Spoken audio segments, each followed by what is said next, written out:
നോമ്പുകാലം 5-ാം ഞായർ. വിശുദ്ധ യോഹന്നാൻ എഴുതിയ സുവിശേഷം അധ്യായം 7 37 മുതൽ 39 വരെയുള്ള വാക്യങ്ങൾ. വിചിന്തനം: തന്നോട് തന്നെയുള്ള മതിപ്പ് വിശുദ്ധിക്ക് നിദാനം. ഒരു പക്ഷിക്ക് ആകാശത്തിലേക്ക് പറന്നുയരാൻ പ്രവർത്തനക്ഷമതമായ 2 ചിറകുകളൊക്കെ ആവശ്യമുണ്ട്. അതിൽ ഒരെണ്ണത്തിന് ക്ഷതം സംഭവിച്ചാൽ ആ പറക്കല് പ്രതികൂലമായിട്ടാണ് അനുഭവപ്പെടുക പക്ഷിക്ക്. ഈ പക്ഷിശാസ്ത്രത്തിൽ നിന്നുള്ള നിഗമനമാണ് മനുഷ്യനെ സംബന്ധിച്ച് ആകാശത്തിലേക്ക് പറന്നുയരാൻ വേണ്ടി വിമാനം കണ്ടുപിടിക്കാൻ ഇടവരുത്തിയ ശാസ്ത്രം. പക്ഷികളെപ്പോലെ ആകാശത്തേക്ക് പറന്നുയരാൻ അല്ല എന്ന് വരികിലും വിമാനത്തെ പോലെ വിഹായസിലേക്ക് പറന്നുയരാൻ അല്ല എന്ന് വരികിലും സുബോധമുള്ള എല്ലാ മനുഷ്യനും ഉള്ളിലൊരാഗ്രഹമുണ്ട്. ജീവിതത്തിൽ ഉയരാൻ, ജീവിതത്തിൽ വളരാൻ, ജീവിതം വിജയിക്കാൻ. ഇതെല്ലാ മനുഷ്യനും പൊതുവെയുള്ളൊരു ആഗ്രഹമാണ്. ജീവിതത്തിൽ ഉയരണമെന്ന് വരികിൽ, ജീവിതത്തിൽ വളർച്ചയുണ്ടാകണമെന്ന് വരികിൽ പക്ഷികളെപ്പോലെ തന്നെ 2 ചിറകുകൾ മനുഷ്യന് ആവശ്യമുണ്ട്. ആ ചിറകുകൾക്ക് ഞാൻ ഇന്ന് പേര് കൊടുക്കും. ഒന്ന് ആത്മവിശ്വാസം, മറ്റൊന്ന് നിശ്ചയദാർഢ്യം. ഈ 2 ചിറകുകളിൽ കൂടി അല്ലാതെ വളരാൻ ആഗ്രഹിക്കുന്ന ഒരു മനുഷ്യന്, ഉയരാൻ ആഗ്രഹിക്കുന്ന ഒരു മനുഷ്യന് അത് സാധ്യമല്ലാതെ വരും എന്നുള്ളതാണ് സത്യം. അതിന്റെ വിശദാംശങ്ങളിലേക്ക് കടന്നാൽ സൂക്ഷ്മ നിരീക്ഷണത്തിലെ ഇവ രണ്ടും വ്യതിരക്തത അനുഭവപ്പെടുന്ന യാഥാർത്ഥ്യങ്ങളായിട്ട് അനുഭവപ്പെടാം എന്ന് വരികിലും പ്രായോഗികമായിട്ട് പറഞ്ഞാൽ ഈ ആത്മവിശ്വാസവും സ്ഥിരോത്സാഹവും അല്ലെങ്കിൽ ദൃഢനിശ്ചയവും രണ്ടും പരസ്പര പൂരകങ്ങളാണെന്ന് കാണാൻ സാധിക്കും. ഒന്ന് മറ്റൊന്നിനെ പൂർണ്ണമാക്കുകയും മറ്റത് ഒരെണ്ണത്തിനെ അനുകൂലിക്കുകയും ചെയ്യുന്നതായിട്ട് കാണാം. അതാണ് പ്രായോഗിക വീക്ഷണം. അങ്ങനെ പ്രായോഗിക വീക്ഷണത്തിൽ ഈ 2 ചിറകുകൾ സമഞ്ജസമായിട്ട് പ്രവർത്തിക്കുന്ന ഒരു മനുഷ്യന്, ആ മനുഷ്യനിൽ കണ്ടുകൊണ്ടിരിക്കുന്ന ഒരു സ്ഥിതിവിശേഷമാണ് അവനവനോട് തന്നെയുള്ള ഒരു മതിപ്പ്, അവനവനോട് തന്നെയുള്ള ഒരു തൃപ്തി ആ വ്യക്തിയിൽ ഉണ്ടാകും എന്നുള്ളതാണ് സത്യം. അവനവനോട് തന്നെയുള്ള മതിപ്പ് എന്ന് പറയുമ്പോ ഒരു ദിവസം അവന്റെ പ്രവർത്തനത്തിന്റെ ഫലമായിട്ട് അവനവനോട് തന്നെ മതിപ്പുണ്ടായില്ല എന്നുള്ളതല്ല. ജീവിതത്തിന്റെ സകല മേഖലകളിലും എല്ലാ വ്യാപാരങ്ങളും അപഗ്രഥനം ചെയ്യുമ്പോഴും യഥാർത്ഥത്തിലും ഓരോ പ്രവർത്തനവും ആ വ്യക്തിക്ക് തന്നോട് തന്നെയുള്ള മതിപ്പ് വർദ്ധമാനമാക്കത്തക്ക വിധത്തിലുള്ള പ്രവർത്തനമായിട്ട് അനുഭവപ്പെടും. വേറെ വിധത്തിൽ പറഞ്ഞാൽ മതിപ്പ് കുറവുണ്ടാക്കുന്ന യാതൊരു പ്രവർത്തനവും ആ വ്യക്തിയുടെ ജീവിതത്തിൽ ഉണ്ടാകാൻ ഇടവരില്ല. അവനവനോട് തന്നെയുള്ള മതിപ്പ്, ഇതാണ് യഥാർത്ഥത്തിൽ വളർച്ചയുടെ നിദാനം എന്നാണ് ഞാൻ വിശ്വസിക്കുന്നത്. എന്നാൽ ഇന്ന് സമൂഹത്തിൽ പരക്കെ കാണുന്ന ഒരു പ്രവണത മറ്റുള്ളവരുടെ മതിപ്പ് സമ്പാദിക്കാനുള്ള വലിയൊരു ഓട്ടം, വലിയൊരു അന്വേഷണം, വലിയൊരു അലച്ചല്, വലിയൊരു ബുദ്ധിമുട്ട്. നമുക്ക് നമ്മോട് തന്നെയുള്ള മതിപ്പിനേക്കാൾ കൂടുതലായിട്ട് മനുഷ്യൻ അന്വേഷിക്കുന്നത് മറ്റുള്ളവരുടെ മതിപ്പും സംപ്രീതിയും കിട്ടാൻ വേണ്ടിയുള്ള പരിശ്രമം. അതല്ല മനുഷ്യന്റെ വളർച്ച ഉറപ്പുവരുത്താൻ ഇടവരിക എന്നുള്ളത് ഉത്തമമായ ഒരു ബോധ്യമാണ് എനിക്കുള്ളത്. ഈ ബോധ്യത്തിന്റെ ഉപോത്ഫലകമായിട്ട് ഞാൻ കാണുന്നു ഇന്ന് സുവിശേഷത്തിൽ പ്രത്യക്ഷപ്പെടുന്ന യേശുവിനെ. അതുകൊണ്ടാണ് ഞാൻ ഇത്രയും നിങ്ങളോട് സംസാരിച്ചത്. യേശു എന്ന് പറയുമ്പോ നന്മയുടെ അവതാരം തന്നെയായിട്ടുള്ളൊരു വ്യക്തിയാണത്, നന്മയുടെ പ്രതീകം. എങ്ങനെ നല്ല മനുഷ്യൻ എങ്ങനെ ഈ ലോകത്തിൽ ജീവിക്കുന്നുവോ ആ ജീവിതത്തിന്റെ അവതാരമാണ് യേശുക്രിസ്തു. ഇങ്ങനെ നന്മയുടെ അവതാരം മാത്രമായിരിക്കുന്ന യേശുക്രിസ്തു സമൂഹത്തിലെ എല്ലാ വ്യക്തികളും യേശുവിനെ മതിപ്പോടുകൂടി ചിന്തിക്കുമെന്നാണ് സാധാരണ മനുഷ്യർ ചിന്തിക്കുക. അല്ല മക്കളെ, ഇന്നത്തെ സുവിശേഷത്തിന്റെ ആദ്യത്തെ വാചകം നിങ്ങളുടെ കാതുകളിൽ മുഴങ്ങണം. അവനെ സംബന്ധിച്ച് സമൂഹത്തിൽ പിറുപിറുപ്പ് ഉയർന്നു എന്നാ പറയണത്. എന്ന് വെച്ചാൽ മതിപ്പുകേടുണ്ടായി. യേശുവിനെ നന്മ മാത്രം ചെയ്യാൻ വേണ്ടി കടന്നു വന്ന് അവതരിക്കപ്പെട്ട യേശു, മനുഷ്യത്തിൽ പൂർണ്ണനായിരിക്കുന്ന യേശുവിനെ സംബന്ധിച്ച് ചുറ്റുപാടുകളിലുള്ള വ്യക്തികൾക്ക് മതിപ്പല്ല ഉണ്ടായത്. മതിപ്പ് ഉള്ളവരും ഉണ്ടായിട്ടുണ്ട്.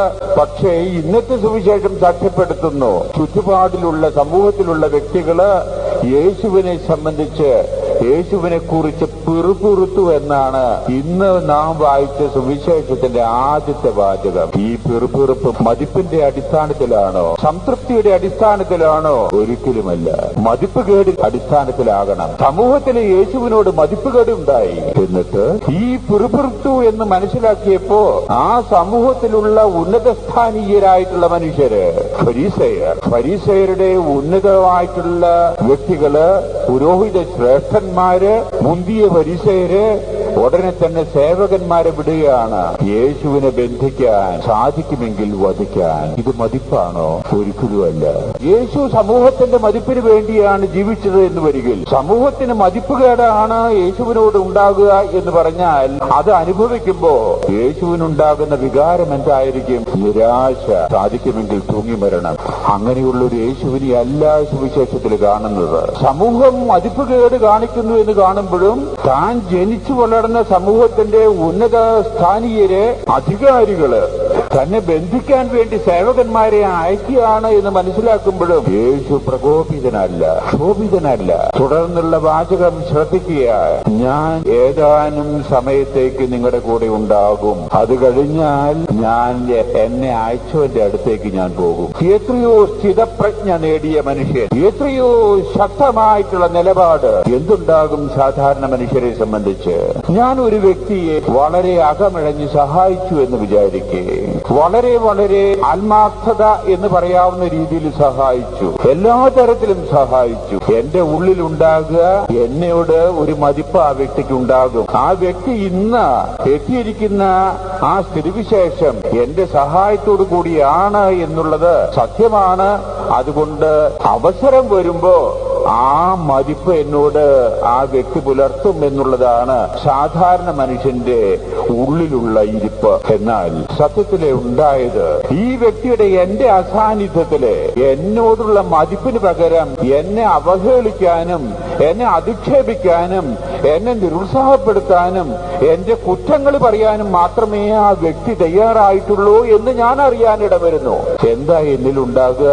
ആ വ്യക്തിയോട് കോപം, ആ വ്യക്തിയോട് ക്ഷോഭം. ഞാൻ ആകെ പൊട്ടിത്തെറിക്കും. ഇതാണോ വളർച്ച? നേരെ മറിച്ച് ഞാൻ ചെയ്യുന്ന കാര്യങ്ങൾ ചെയ്യേണ്ടതാണ്, ചെയ്യേണ്ട സമയത്താണ്, അത് ചെയ്യേണ്ട വിധത്തിൽ തന്നെയാണ് ഞാൻ ചെയ്തിട്ടുള്ളത് എന്നുള്ള ബോധ്യം എനിക്കുണ്ടെങ്കിൽ എനിക്ക് എന്നോട് തന്നെ മതിപ്പാണ് ആ പ്രവർത്തനത്തിന്റെ ഫലമായിട്ടുണ്ടാകുന്നത് എന്ന് വരികിൽ മറ്റൊരു വ്യക്തി വേണ്ട വിധത്തിൽ പെരുമാറാത്തതിന്റെ അടിസ്ഥാനത്തിൽ ഞാൻ എന്തിനു കോപിക്കണം? എന്റെ പ്രവർത്തനത്തിന്റെ ഫലമായിട്ട് എന്നോട് എനിക്ക് തന്നെ മതിപ്പാണ്. ഞാൻ പ്രവർത്തിച്ചതിന്റെ അടിസ്ഥാനത്തില് നിന്റെ മതിപ്പ് അന്വേഷിച്ചിട്ടല്ല ഞാൻ പ്രവർത്തിച്ച് എന്ന ഉത്തമ ബോധ്യം എനിക്കുണ്ടെങ്കിൽ ഞാൻ എന്തിന് പ്രകോപിതനാകണം ആ സമയത്ത്? യഥാർത്ഥത്തിൽ ആ വ്യക്തി വേണ്ട വിധത്തിൽ പെരുമാറിയിട്ടില്ല എന്ന് വരികിൽ അത് ആ വ്യക്തിയുടെ ഉത്തരവാദിത്വം. അതിൽ ഞാൻ എന്ത് പഠിച്ചു? ഞാൻ ദുഃഖിതനായിട്ട്, ഞാൻ കോപിഷ്ഠനായിട്ട്, ഞാൻ ധർമ്മരോഷം കാണിച്ചിട്ട് എനിക്ക് എന്ത് പ്രയോജനം? എന്റെ പ്രയോജനമുള്ളത് എനിക്ക് ഞാൻ എന്റെ പെരുമാറ്റം നീതിയുക്തമായിട്ടും വേണ്ടത് വേണ്ടപ്പോ വേണ്ട വിധത്തിലും ഞാൻ ചെയ്തിട്ടുണ്ടെന്നുള്ള ബോധ്യം എനിക്കുണ്ടെങ്കിൽ എനിക്ക് എന്നോട് തന്നെ തൃപ്തിയും എനിക്ക് എന്നോട് തന്നെ മതിപ്പും ഉണ്ടാകും. ഇതാണ് വളർച്ച. ഇത് നഷ്ടപ്പെടുന്നു ഇന്നത്തെ ലോകത്തില്. ഇത് അന്യം നിന്ന് പോകുന്നു ഇന്നത്തെ ലോകത്തില്. ഇന്നത്തെ ലോകത്തിലെ എല്ലാവർക്കും തന്നെ മറ്റുള്ളവരുടെ മതിപ്പ് കിട്ടാനാണ് മനുഷ്യന്റെ പരിശ്രമം. ഈ മതിപ്പ് കിട്ടിയില്ലെങ്കിൽ ആകെ പ്രശ്നമായി. ഈ മറ്റുള്ളവരെ നമുക്ക് അനുകൂലിച്ചില്ലെങ്കിൽ പ്രശ്നം ഗുരുതരമായി. അവിടെയാണ് സ്വന്തം മെറ്റല് കാണിച്ചു കൊടുക്കേണ്ട സമയം, എന്റെ വ്യക്തിത്വത്തിന്റെ തനിമ കാണിച്ചു കൊടുക്കേണ്ട സമയം അതാണ് എന്ന് മനസ്സിലാക്കാൻ യേശു നമ്മളെ പഠിപ്പിക്കുകയാണ്. ഇതുകൊണ്ടാണ് ഇന്നത്തെ സുവിശേഷത്തിന്റെ ആരംഭത്തില് യേശുവിനെതിരായി സമൂഹം ഒന്നടങ്കം ആക്രോശിച്ചപ്പോ യേശു സ്ഥിതപ്രജ്ഞനാകുകയാണ്, പ്രകോപിതനല്ല. അവർക്ക് വേണ്ടി പ്രാർത്ഥിക്കുക യേശു. അവരെന്താ ചെയ്യുന്നതെന്ന് അവർക്ക് അറിഞ്ഞുകൂടാ. അവരോട് ക്ഷമിക്കണമേ എന്ന് പറയാൻ സാധിക്കുക. ഇതിലും വലിയ വളർച്ച വന്നൊരു വ്യക്തി ഈ പ്രപഞ്ചം കണ്ടിട്ടുണ്ടോ എന്നുള്ളതാണ് സത്യം. നമ്മുടെ വളർച്ചയുടെ മാനങ്ങളായിട്ട് നമ്മൾ കാണുന്നത് നന്ദികേട് അവൻ കാണിച്ചു, അവള് കാണിച്ചു എന്ന് പറഞ്ഞിട്ട് ഞാൻ പ്രകോപിതനാകുന്ന രംഗമാണത്. അതല്ല വളർച്ച. നമ്മുടെ നല്ല അഭിപ്രായം കിട്ടാൻ വേണ്ടി ഓടി നടക്കുന്ന വ്യക്തികളുടെ രക്തത്തിലല്ല സഭ വളർന്നിട്ടുള്ളത്. ഉത്തമ ബോധ്യത്തിനനുസരിച്ച് ജീവിക്കാൻ തയ്യാറായിട്ടുള്ള വ്യക്തികളുടെ രക്തമാണ് നമ്മുടെ സിരകളിൽ കൂടെ പൂർവികന്മാർ വഴിക്ക് ഒഴുകിക്കൊണ്ടിരിക്കുന്നത് എന്ന് മറക്കരുത്. എന്നാൽ ഇന്ന് സമൂഹത്തിൽ കാണുന്നത് ആ ആളുടെ ബോസിന്റെ, ഈ അധികാരികളുടെ, ഈ സമൂഹത്തിന്റെ, മറ്റുള്ളവരുടെ നല്ല പേര് സമ്പാദിക്കുന്നതിന് വേണ്ടി എന്തും ചെയ്യാൻ തയ്യാറാകുന്ന വ്യക്തികള്. എന്തു വേണമെങ്കിലും ചെയ്യാം. ഇതെല്ലാം നമുക്ക് വളർച്ചയുണ്ടാക്കുന്നത്. അത് നിരാശയുടെ പടിക്കുടിയിലേക്ക് നാം വെക്കപ്പെടാനേ ഇടവരുള്ളൂ എന്നുള്ളതാണ് സത്യം.